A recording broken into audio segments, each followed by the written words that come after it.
Eloise Jarvis McGraw was the clever, creative, interesting woman who wrote the Golden Goblet, and about 19 other books as well, which if you haven't heard of them are really worth exploring. They're great books.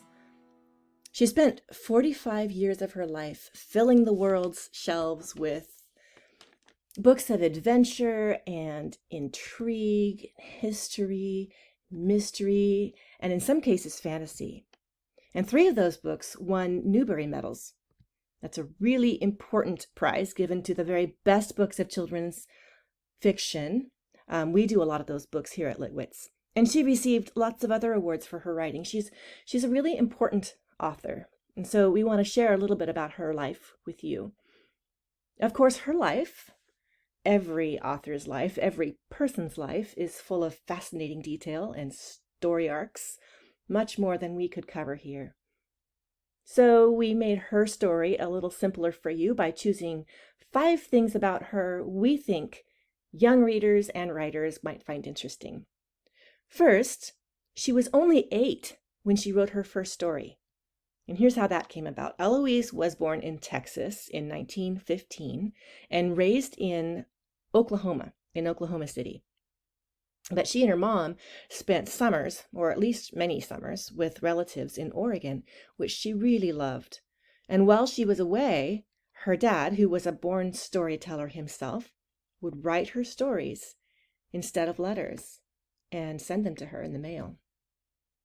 Well, one day she was given the gift of a special cedar pencil, and because her imagination had been fed by all her dad's stories, she looked at this pencil and she thought about it, and she let it become the inspiration for her very first story called The Cedar Pencil Boys. Not so great. It was just a pencil that inspired her. And that was her start. She continued to write all the way through high school.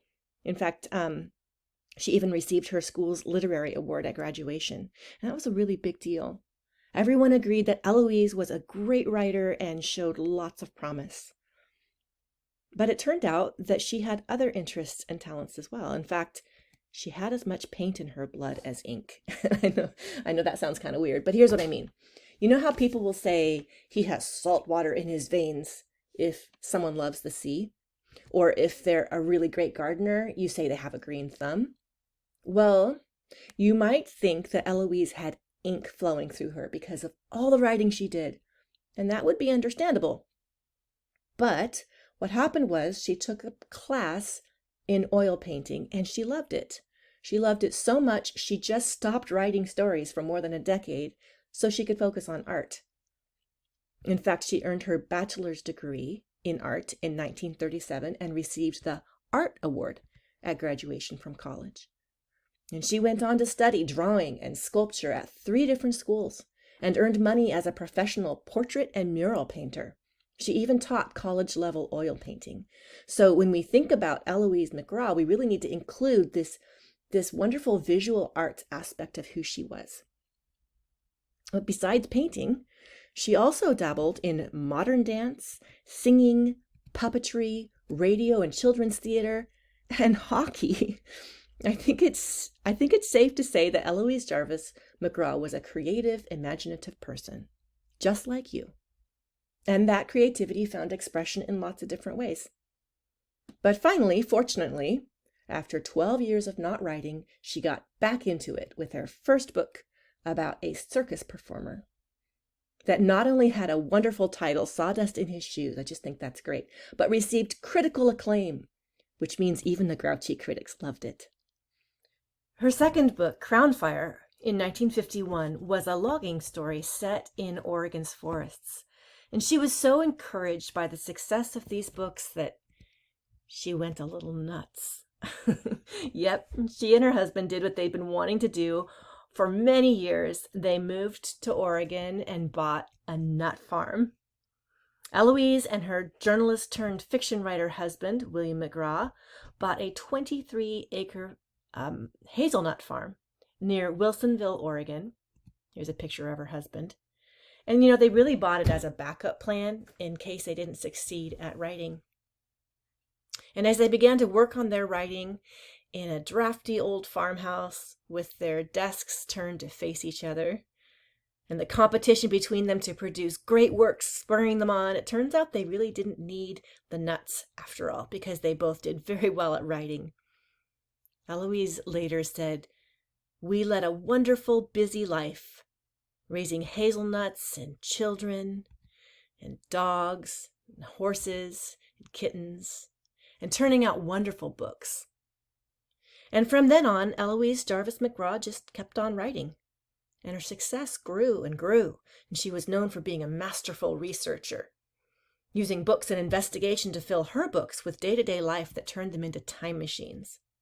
And she found inspiration everywhere, even by reaching back into her childhood, a time when you might say she was held captive by a pharaoh. Well, she was captivated, at least, by the news reports of the discovery of King Tut's tomb. Maybe you have heard of that.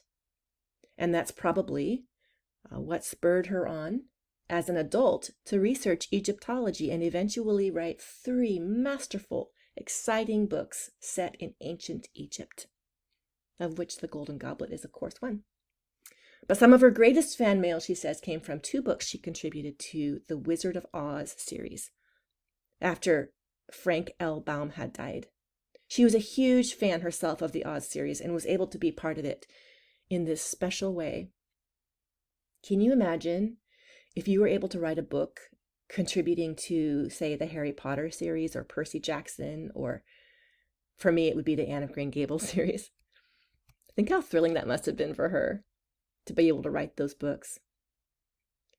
But regardless of the topic, maybe what made her books as well received as they were is that Mrs. McGraw, for some reason, seemed to understand what it felt like to be left out, and wrote a lot about the anguish of not belonging.